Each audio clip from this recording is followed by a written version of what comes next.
Hello and welcome to our YouTube channel omega classes. दोस्तों class 12 का वे optics chapter जो है उसका हम न्यूमेरिकल देख रहे थे। ठीक है, क्वेश्चन नंबर 19 तक हमने देख लिया था। आज हम स्टार्ट करेंगे क्वेश्चन नंबर 20 से। तो चलिए मैं क्वेश्चन पढ़ता हूँ। The intensity of light coming from one of the slits in Young's experiment.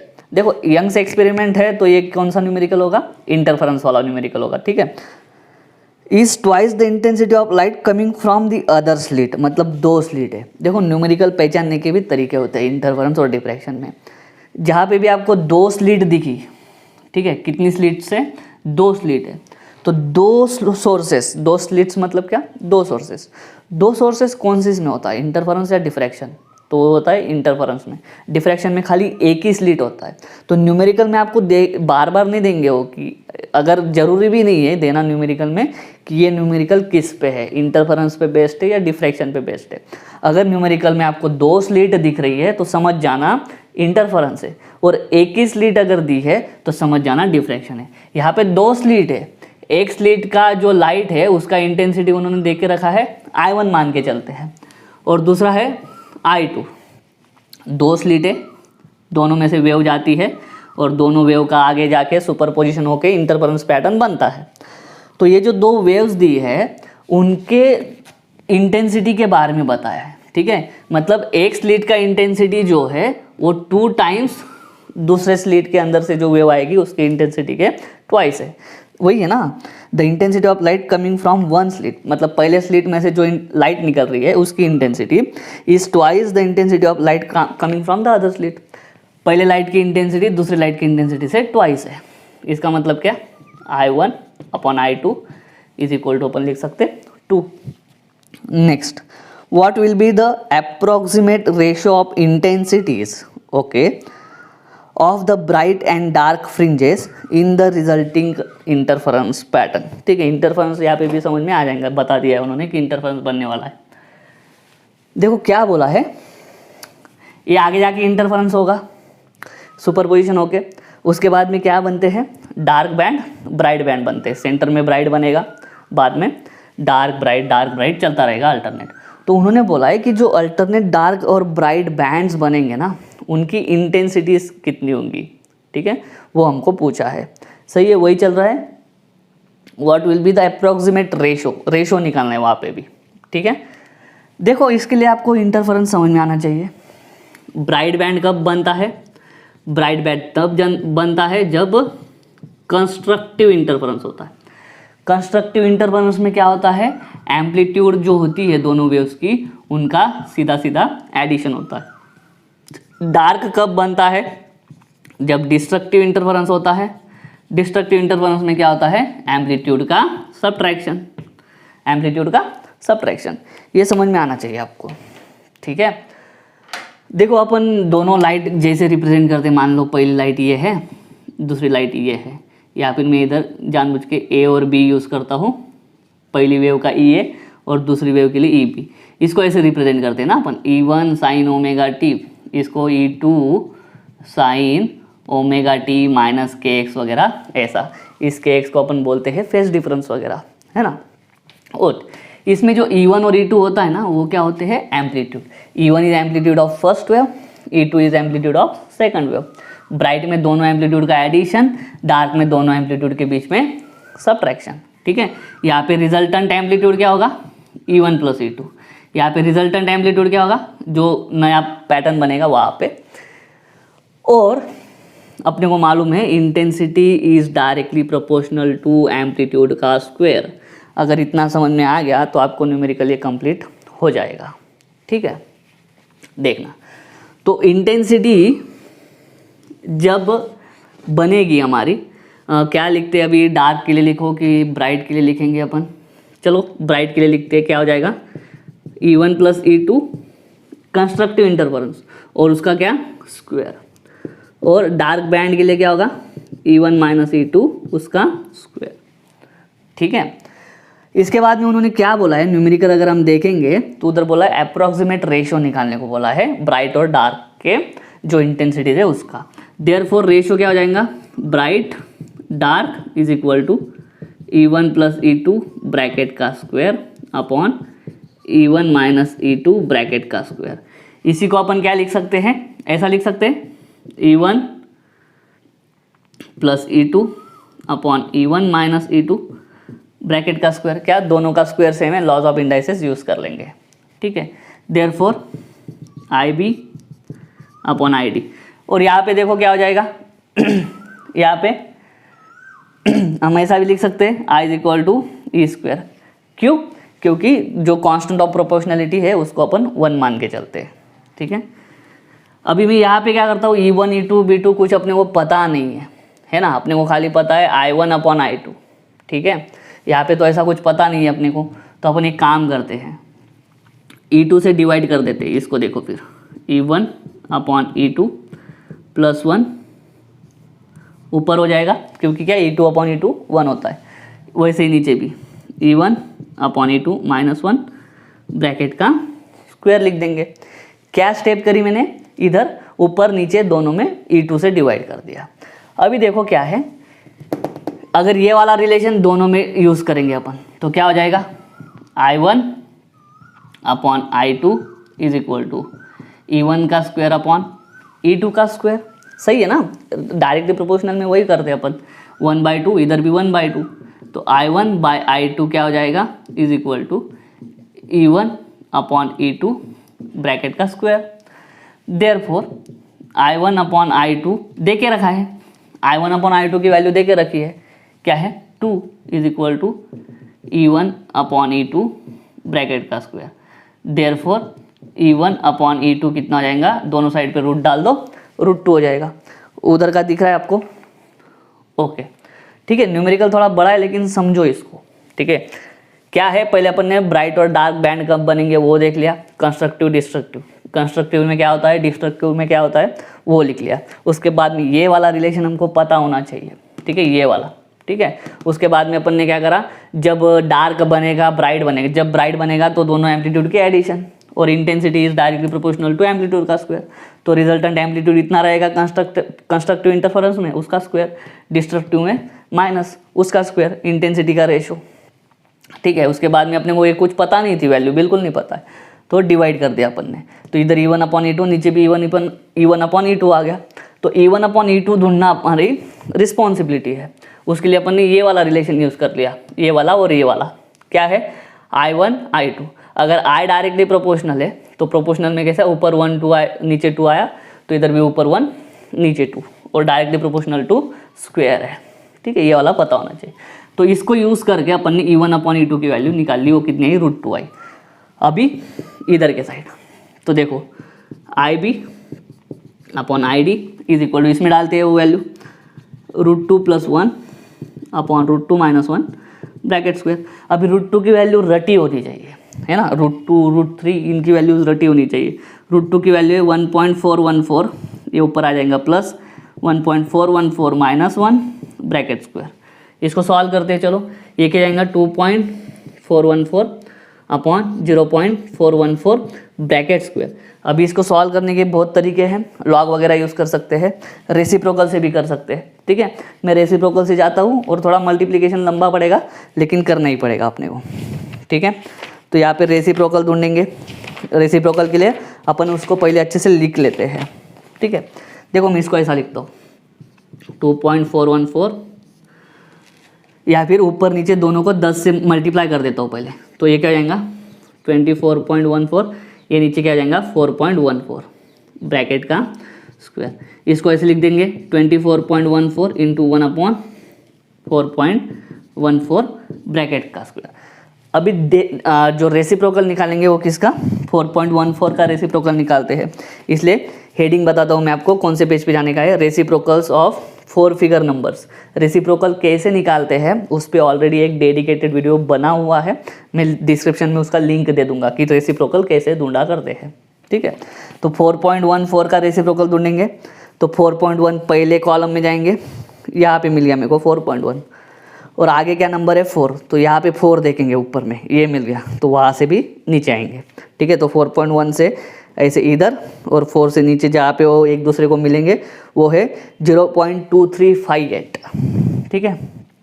तो क्या हो जाएगा 24.14 इंटू 0.2358, 0.2358 है 4.1 का 4 में, सॉरी 0.2415 है, ठीक है 0.2415 ब्रैकेट स्क्वायर। अब ये 0.2415 है ना, इसको राउंड कर देता हूँ मैं, 15 की जगह पे लिख देता हूँ 2, इसको बोलते हैं राउंडिंग ऑफ। तो अभी मल्टीप्लिकेशन करना पड़ेगा। चलो मैं आपके सामने मल्टीप्लिकेशन करता हूँ। ये 2414 into 242, 4 to the 8 2, 4 to the 8 2 to the 4। अभी नीचे, ठीक है 4 4 द 16 का 6, ऊपर एक 4 1 द 4 और एक 5, उसके बाद में 4 4 द 16 का 6, ऊपर एक 4 टू द 8 और एक 9 0 0। बाद में यही आ जाएगा 8 2 8 4। ऐड करो 8 8 8 8 16 5 21 का 1, ऊपर 2 6 4 10 और 4 14 का 4 1 8 है ना ऊपर 1 5, ठीक है। और पॉइंट का बात करते हैं अभी, ये 2 है ये 3 है, 1 2 3 4 5 1 2 3 4 5 5.84188 ऐसा। तो अपन कितना लेंगे, खाली 5.84 राउंड ऑफ करेंगे, ठीक है। तो चलिए ऊपर जगह दिख रही है, ऊपर कैलकुलेशन करते हैं। 5.84 का स्क्वायर और 5.84 का भी स्क्वायर करो, 5.84 5.84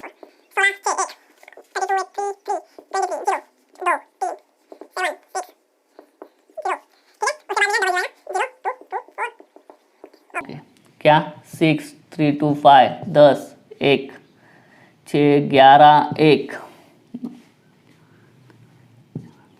34.1056 34.1056 इतना आ रहा है। तो राउंड ऑफ करेंगे, अप्रॉक्सीमेट रेशो बोला है तो कितना आ जाएगा 34। ये 10 इतना जो है वो कुछ काम का नहीं है, आगे अप्रॉक्सीमेट बोला है ना तो 34 ही आएगा, ठीक है। तो ये वाला हमारा कितना आंसर हो जाएगा फाइनल। मल्टीप्लिकेशन आपको करते आना चाहिए, आता ही होगा है ना। तो मल्टीप्लिकेशन आ गया तो सारा आ गया। उम्मीद करता हूँ ये क्वेश्चन आपको समझ में आ गया होगा। अभी लेते हैं नेक्स्ट वन। चलिए चलो क्वेश्चन नंबर 21 लेते हैं।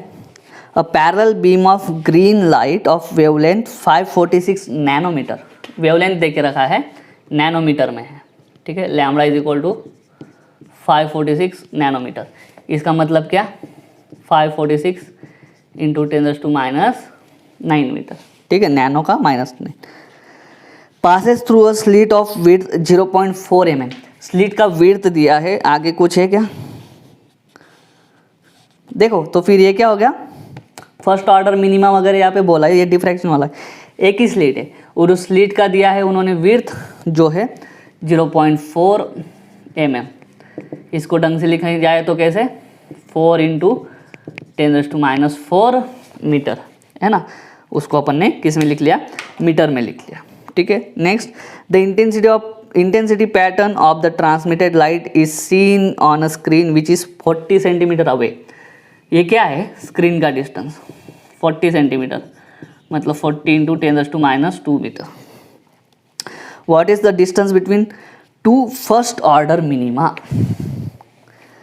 ये मिनिमा मैक्सिमा आ गया, मतलब समझ जाने का कि डिफ्रैक्शन है ना। मैंने मिनिमा मैक्सिमा और फर्स्ट ऑर्डर सेकंड ऑर्डर ऐसा जैसे दिखेगा समझ जाओ डिफ्रैक्शन है, ठीक है। तो देखो डिफ्रैक्शन पैटर्न अपन ने पढ़ा है, यहाँ पे बड़ा सा सेंट्रल ब्राइट बैंड बनता है ऐसा, ठीक है। उसके बाद में जो बनता है ये है आपका फर्स्ट मिनिमा, ये जो पोर्शन है फर्स्ट मिनिमा। उसके बाद में ये भी जो है वो फर्स्ट मिनिमा। लास्ट वीडियो में लास्ट एग्जाम्पल अपन ने देखा था यही वाला, ठीक है। इसी तरह से क्या था, ये बीच में सेंट्रल ब्राइट बैंड होता है, सेंट्रल ब्राइट बैंड से ये वाला डिस्टेंस और ये वाला डिस्टेंस सेम होता है। तो the distance between the central bright band and the first minima वो कितना होता है, दोनों साइड पे सेम होता है। हमको ढूंढने को क्या बोला है, हमको ढूंढने को बोला है distance between two first order minima और फर्स्ट ऑर्डर, ठीक है, मिनिमा। ये मतलब ये जो है ये टोटल डिस्टेंस ढूंढना है, ठीक है। इसको दो तरीके से ले सकते हैं अपन। एक हमको डायरेक्ट पता होना चाहिए, लिखा भी है बुक में कि distance between two first order minima, ध्यान से सुनना, the distance between two first order minima is equal to width of the central maxima. जितनी विड्थ, मान लो मैं एक बंदा हूँ, मेरे बाजू में एक बंदा है और बीच में उसके आगे एक बंदा है, ठीक है, 3 बंदे हैं, ठीक है, एक ये बड़ा बंदा, ये दूसरा, ये तीसरा। हमको इनके बीच का डिस्टेंस निकालने का है। तो इनके बीच का डिस्टेंस मतलब क्या, इस भाई ने जितनी जगह रोक के रखी है वो डिस्टेंस है ना, ये भाई ने जितनी जगह वही है। ये दोनों क्या है, फर्स्ट ऑर्डर मिनिमा है। उनके बीच का डिस्टेंस मतलब किसका, ये वाले का, इसने जितना जगह ले लिया है वो सेम वही है। ये फर्स्ट ऑर्डर मिनिमा है, ये भी फर्स्ट ऑर्डर मिनिमा है। दोनों के बीच में कौन भाई है, सेंट्रल मैक्सिमा है। ये सेंट्रल मैक्सिमा की विड्थ निकाल लो, आपको इन दोनों के बीच का डिस्टेंस मिल गया। तो डायरेक्ट हमारे पास फॉर्मूला भी है कि ये सेंट्रल मैक्सिमा का विड्थ कितना है, वो भी यूज़ कर सकते हैं। या फिर लास्ट वीडियो में हमने ये भी देखा था कि जैसा फॉर्मूला लिखा था yn = n λd/EA। इसका मतलब क्या है, distance of nth minima from the central maxima. यहाँ पे फर्स्ट है, यहाँ पे भी ये फर्स्ट है, तो फर्स्ट का डिस्टेंस सेम होता है। तो पहले का क्या हो जाएगा, कौन से भी साइड, मान लो ऊपर के साइड वाला कितना हो जाएगा λd/A, और नीचे के साइड वाला भी कितना हो जाएगा, उतना ही हो जाएगा, ठीक है। तो दूसरे का भी मतलब दोनों साइड वाला, ठीक है। तो दूसरा भी y1 लिखेंगे, वो भी कितना जाएगा λd/A। और डायरेक्ट मालूम होना चाहिए विड्थ ऑफ सेंट्रल मैक्सिमा कितना होता है, वो इतना होता है 2 λd/a, इतना होता है। दोनों के बीच का डिस्टेंस भी उतना ही होगा, ठीक है। मैं समझाने की कोशिश दोनों तरीके से कर रहा हूँ कि डायरेक्ट अगर अपन ने अच्छे से पढ़ा हो चैप्टर तो वहाँ पे अपने को दिख के मिलेगा कि the distance between 2 first order minima is equal to width of the central maxima. और width of the central maxima कितनी होती है, इतनी होती है। अगर वो नहीं पता कंसेप्ट, तो दूसरा कंसेप्ट क्या है कि कौन से भी side, on either side of the central maxima the distance of first order minima is λd/A। और डिस्टेंस ऑफ कौन से भी ऑर्डर ऑफ मिनिमा अगर आपको ढूंढना है तो ये वाला लिखना है। अपने को क्या करने का है, distance between 2 first order minima. ये एक फर्स्ट ऑर्डर मिनिमा है, एक फर्स्ट ऑर्डर मिनिमा है, तो ये इतना फर्स्ट ऑर्डर मिनिमा का डिस्टेंस निकाल लिया, कितना आया λd/A। और ये वाला भी डिस्टेंस निकाल लिया, वो भी कितना आएगा λd/A। दोनों साइड पे डिस्टेंस सेम होता है। तो टोटल क्या हो जाएगा, ये एक साइड वाला और ये दूसरे साइड वाला 2 λd/, ये हो जाएगा 2 इंटू लैम्बडा की वैल्यू है 546 इंटू 10⁻⁹, ये है 40 इंटू 10⁻²। ए कितना है 4 इंटू 10⁻⁴, 4 इंटू 10⁻⁴। बस इसी को सॉल्व करेंगे। 2 इंटू 546, 500 का 1000, 46 का 92, ये हो जाएगा 1092, दोनों का मल्टीप्लिकेशन इंटू, इसको मैं 4 लिखता हूँ, ठीक है। क्या आ जाएगा फिर है 10⁻⁻1 और 10⁻⁹, 10⁻10 अपॉन 4 इंटू 10⁻⁴, 4 4 कट, 1092 इंटू 10⁻⁶। कैसे, ये -4 ऊपर जाके प्लस हो जाएगा, -10 + 4 कितना -6। तो उसको अगर लिखेंगे, क्या ढूंढने का आया था अपने को डिस्टेंस ढूंढने का था ना, तो ऐसा लिख देता हूँ 1.092 इंटू 10⁻³ मीटर। क्या किया, 3 पॉइंट इधर डाल दिया मैंने, तो ये mm में आंसर आएगा 0.92 mm। आंसर किस में दिया है आपके बुक में, mm में ही दिया है, ठीक है। और इसको और उन्होंने अप्रॉक्सीमेट करके दिया है, ये एक्यूरेट आंसर है। और इसको क्या करेंगे, राउंड ऑफ जब करेंगे तो 1.1 mm उसका आंसर आ जाएगा। ये 2 को ड्रॉप किया, 9 को भी ड्रॉप किया। 9 ड्रॉप करते वक्त देखा हमने कि ये 9 जो है 5 से बड़ा है, तो इसको ड्रॉप करते वक्त इसको एक बढ़ाना पड़ता है। तो ये था हमारा सिंपल क्वेश्चन नंबर 21। उम्मीद करता हूँ समझ में आ गया होगा। कंसेप्चुअल था, कंसेप्ट पे बेस्ड था। चलिए नेक्स्ट लेते हैं। चलिए अभी लेते हैं क्वेश्चन नंबर 22, है ना। क्वेश्चन नंबर 22 में क्या है, what must be the ratio of slit width to the wavelength of a single slit to have the first diffraction minimum at 45 degree. बस उतना ही दिया है। फर्स्ट क्या बोला है उन्होंने, first diffraction minimum, first minimum at कितना, theta is equal to 45 degree. और हमको ढूंढना क्या है, ratio of slit width. Slit width मतलब ए और लैम्बडा, इनके बीच का रेशियो ढूंढना है। और फर्स्ट मिनिमम यहाँ पे मिला है। ओके, ये एकदम सिंपल न्यूमेरिकल है ये। पेज नंबर क्या ढूंढ के दूँ, पेज नंबर 178 जो है उस पर डायरेक्ट फार्मूला दिया है, ठीक है। मैक्सिमा मिनिमा होता है ना डिफ्रैक्शन में भी, ठीक है। तो Y N is equal to, या फिर ऐसा पाथ डिफरेंस लिखते थे, A sine theta is equal to N lambda, ठीक है। ये वाला formula plus minus N lambda है यहाँ पे। ये क्या बोलता है मैं बताता हूँ। ये वाली जो है ये कंडीशन है क्या बनने के लिए, मिनिमम बनने के लिए। दो तरह के डिफरेंस होते हैं, एक होता है पाथ डिफरेंस, एक होता है फेज डिफरेंस। ये वाली जो कंडीशन है वो कंडीशन है पाथ डिफरेंस की कंडीशन। अगर आपको डिफ्रैक्शन पैटर्न पे ये सेंट्रल मैक्सिमा के बाद ये minimum maximum minimum maximum minimum maximum, इधर भी मिनिमम मैक्सिमम ऐसा चलता रहता है बैंड। तो ये n मतलब कितने नंबर का मिनिमम, यहाँ पे क्या बोला है फर्स्ट मिनिमम, तो यहाँ पे n की वैल्यू क्या हो जाएंगी 1 हो जाएंगी। तो a sine theta is equal to अपन यहाँ पे क्या लिखेंगे लैम्बडा लिखेंगे।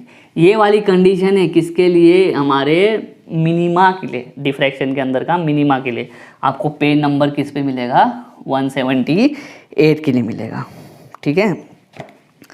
इज इक्वल टू या देयरफॉर ये a अपॉन लैम्बडा ढूंढना है अपने को, तो ये इधर आ जाएगा, साइन थीटा उधर चल जाएगा। a upon lambda is equal to उधर कुछ नहीं बचेगा तो 1 अपॉन साइन थीटा, और थीटा दे के रखा है 45 डिग्री, बहुत छोटा हो गया है। a upon lambda is equal to 1 upon sine 45 is equal to 1 upon root 2। Sine 45 कितना होता है 1 अपॉन रूट 2, तो ये अपॉन का अपॉन रूट 2 किधर चल जाएगा ऊपर, और नीचे कितना बस खाली, बस हो गया कैंसल ख़त्म। रूट 2s2 1, और रूट 2 की वैल्यू अगर पता है तो सिंपल लिख सकते हैं s2 1, ख़त्म बात है ना, इतना ही था। तो यही आ जाएगा आपका रेशो, ठीक है। तो ये था अपना क्वेश्चन नंबर का 22 तक था, ये क्वेश्चन नंबर 22 है, और 3 क्वेश्चन बचे हैं, उसको हम नेक्स्ट वीडियो में देखेंगे। उम्मीद करता हूँ समझ में आ गया होगा। अगर ऐसा है तो वीडियो को लाइक करो, वीडियो को शेयर करो, चैनल को सब्सक्राइब कर देना। मिलता हूँ नेक्स्ट वीडियो में, तब तक के लिए जय हिंद।